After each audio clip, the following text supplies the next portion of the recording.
Class 10 মাধ্যমিক পরীক্ষার্থীদের জন্য জ্যামিতি চিত্র অঙ্কন চ্যাপ্টার 17 বৃত্তের স্পর্শক অঙ্কন করো। এখান থেকে 3টি অঙ্ক ইম্পর্টেন্ট, 1, 3 আর 4। দেখো 1 নম্বর অঙ্কে 3.2 সেন্টিমিটার দৈর্ঘ্যের ব্যাসার্ধ বিশিষ্ট একটি বৃত্ত অঙ্কন করি। ওই বৃত্তের উপর অবস্থিত যে কোনো বিন্দুতে বৃত্তের স্পর্শক অঙ্কন করি। এটা খুবই ইম্পর্টেন্ট অঙ্ক।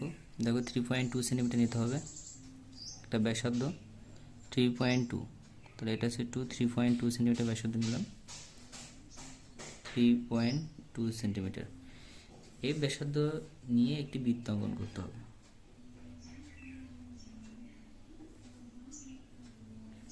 তো আমি বৃত্তটা অঙ্কন করলাম।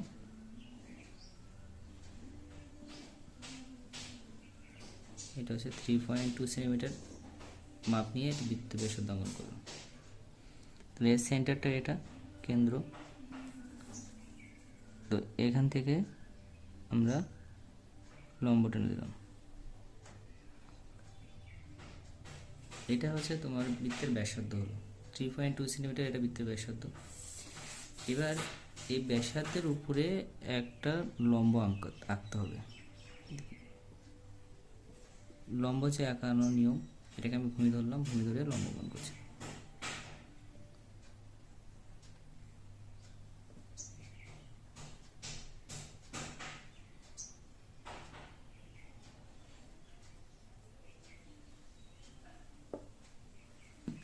এটা হলো লম্ব। আর এই যেটা আঁকাচ্ছি সেটা হচ্ছে বৃত্তকে টাচ করে যাচ্ছে, তার জন্য নাম হবে স্পর্শক। এটা লম্ব, এই লম্বটাই হবে স্পর্শক। বৃত্তকে টাচ করে গেছে বা স্পর্শ করে গেছে, তাই এর নাম হচ্ছে স্পর্শক। তাহলে এটার নাম দিতে পারি, এটা পি, এটা কিউ, এটা আর, এটা ও।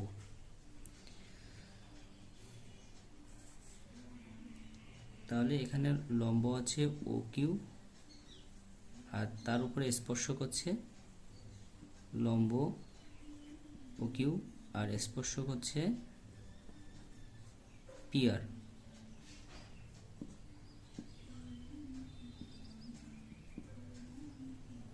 অর্থাৎ ও কিউ লম্ব আমরা এভাবে লিখতে পারি পি আর।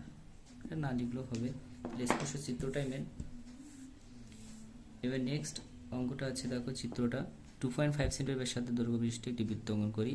ওই বৃত্তের বাইরে এমন একটি বিন্দু নেই কেন্দ্র থেকে যার দূরত্ব 6.5 সেন্টিমিটার। বহিস্থ বিন্দু থেকে ওই বৃত্তের উপর একটি স্পর্শ অঙ্কন করি এবং স্কেলের সাহায্যে স্পর্শ দৈর্ঘ্য মাপি। তো 2.5 সেন্টিমিটার নিতে হবে। 2.5, এটা আছে 2, এখান থেকে 5 এটা, তাহলে 2.5 সেন্টিমিটার নিলাম। আর হচ্ছে 6.5 সেন্টিমিটার বলেছে, এই আছে 6, এখানে আছে 5, তাহলে 6.5 সেন্টিমিটার নিলাম।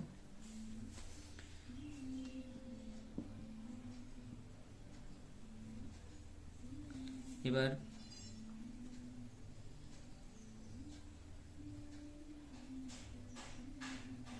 বৃত্ত অঙ্কন করতে হবে। 2.5 সেন্টিমিটার বলেছে, এর বৃত্ত বলেছে, ব্যাসার্ধ 2.5 সেন্টিমিটার। তো এটা হচ্ছে বৃত্ত, আঁকালাম 2.5 সেন্টিমিটার।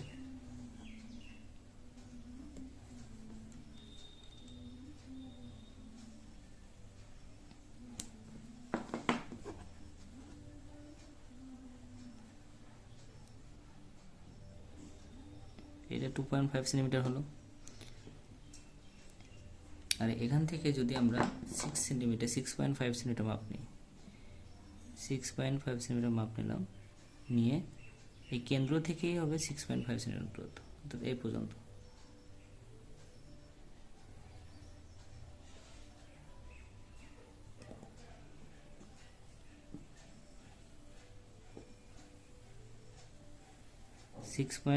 বলেছে 5 সেন্টিমিটার,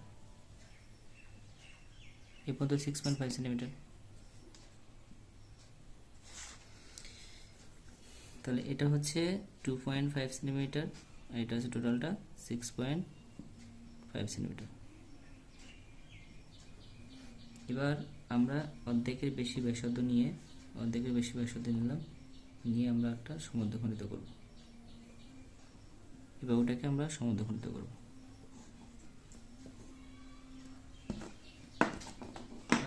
সমদ্বিখণ্ডকটা কোথায় মিলেছে, কোথায় সমদ্বিখণ্ডিত করেছে দেখো এখানে। সমদ্বিখণ্ডিত হয়েছে এখানে কীভাবে বুঝবো, দুই পাশের মাপ যেন একই হয়। হ্যাঁ, এই পাশের মাপ এই পাশের মাপ দুটো একই হতে হবে। তাহলে এটা দিয়ে আমরা একটা বৃত্ত অঙ্কন করে দিলাম অর্ধবৃত্ত।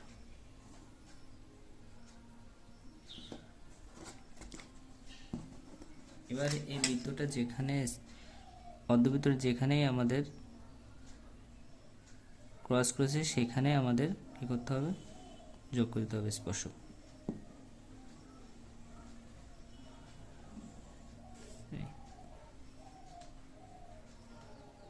এখানেই ছেদ করেছে, তো স্পর্শকটা এখানেই হবে নাম। এইটুকু কত হয়েছে সেটা স্কেলের পেন্সিল কম্পাসের সাহায্যে বা স্কেল কম্পাসের সাহায্যে মাপতে হবে। 6 সেন্টিমিটার হয়েছে, এটার মাপ কত হয়েছে 6 সেন্টিমিটার। তাহলে স্পর্শকটা এটা নাম দিতে হবে, এটা এ, এটা বি, এটা সি, আর এটা হচ্ছে ডি। তাহলে স্পর্শক হচ্ছে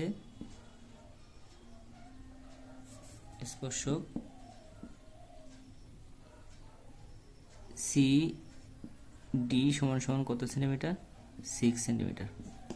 এটা অ্যান্সার। আগের এটা সেম, সব কিছু সেম হয়েছে।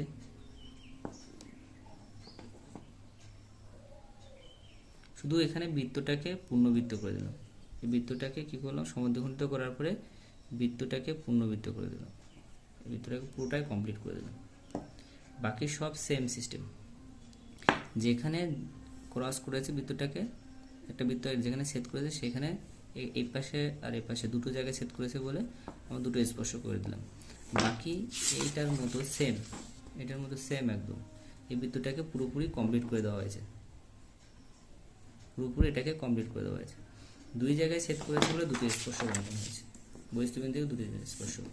তাহলে এটার নাম হচ্ছে, এটা ও, এটা এ, এটা বি, এটা সি, এটা ডি। তাহলে স্পর্শক দুটি কি হচ্ছে, বিডি ও বিসি স্পর্শক।